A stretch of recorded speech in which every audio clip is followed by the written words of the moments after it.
Good evening everybody. और आज मैं कुछ इम्पोर्टेंट बात आपको जीएसटी से रिलेटेड बताना चाहता हूँ।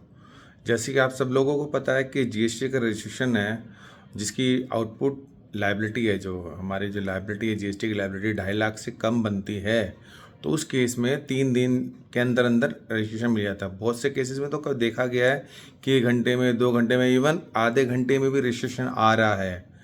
तो इसके लिए हर कोई क्या कर रहा है, कि जीएसटी का रजिस्ट्रेशन ले लेते हैं, जीएसटी का रजिस्ट्रेशन लेकिन लोगों को पता नहीं कि उन्हें डॉक्यूमेंट्स क्या लगाने हैं। तो डॉक्यूमेंट्स के बारे में आपको मैं बताऊंगा कि आपको डॉक्यूमेंट्स क्या लगाने हैं। तो सबसे पहले देखना है कि आपका जो बिज़नेस है वो कैसा है।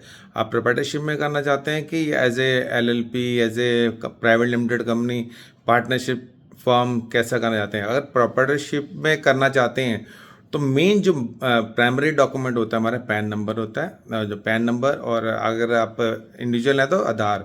अगर प्रोप्राइटरशिप के अलावा अगर पार्टनरशिप में है, एलएलपी में है, कंपनी में है, उस केस में पार्टनर्स के आधार, पैन, कंपनी के पैन के अलावा या पार्टनरशिप फर्म के पैन के अलावा ये दोनों भी चाहिए होंगे। साथ में कलर्ड फ़ोटो, प्रोप्राइटरशिप में कलर फ़ोटो चाहिए होगी, किसकी, प्रोप्राइटर की, और पार्टनरशिप में सारे जो पार्टनर्स की है, कंपनी में डायरेक्टर के विद डीन नंबर भी चाहिए होगा, और उनके आधार पैन भी चाहिए होंगे, ये डॉक्यूमेंट। और दूसरा मेन डॉक्यूमेंट जो होता है हमारा, प्रूफ ऑफ बिजनेस प्लेस, जहाँ पे आप बिजनेस कर रहे हैं उसका प्रूफ में क्या क्या हो सकता है। अगर आपका ऑन है तो कोई दिक्कत नहीं है, तो उसमें सिंपल आप जो इलेक्ट्रिसिटी बिल होता है वो प्रॉपर्टी टैक्स का रिसीट लगा के आप उसमें ले सकते हैं।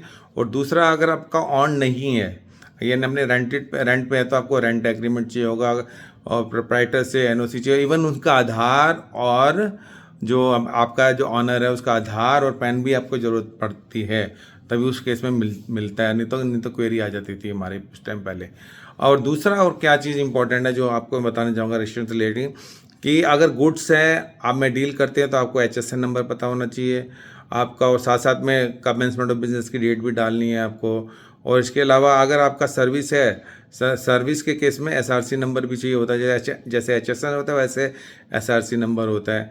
HSN आप कहाँ देंगे, HSN आप पता कैसे लगाएंगे। नॉर्मली क्या होता है, जहाँ से आप खरीदते हो वही गुड्स को बेचते हैं, तो उस गुड्स को बेचते हैं तो आपको, आप देखो बायर का जो HSN नंबर क्या है, आपने जिससे खरीदा, यानी आपका वेंडर है, जो आप वेंडर है, वेंडर का HSN नंबर गुड्स का क्या है, तो वही आप उसमें डाल दीजिए, क्योंकि वही आप अल्टीमेटली बेचने वाले हैं।